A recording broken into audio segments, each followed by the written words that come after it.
మనం ఒక్క మాట జ్ఞాపకం పెట్టుకుని ఇక్కడి నుంచి ఇంటికి వెడదాం.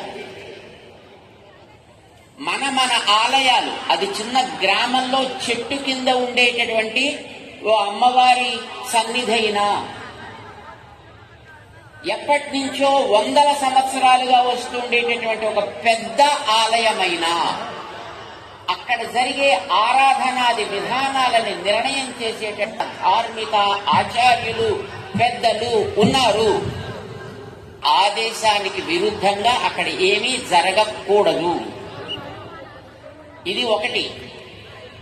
రెండవది, ప్రతి ఆలయానికి కొంత ఆస్తి ఉంది. ఒక్కొక్క ఆలయానికి 1000 ఎకరాలుంది. ఆలయంలో వచ్చే 4 డబ్బులు కావాలి.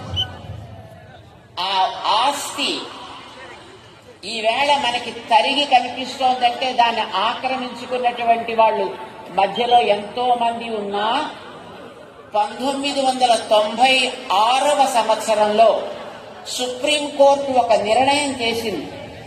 ఆలయానికి చెందిన ఆస్తి ఎప్పుడు ఎక్కడ ఉన్నా, అది ఎన్ని చేతులు మారినా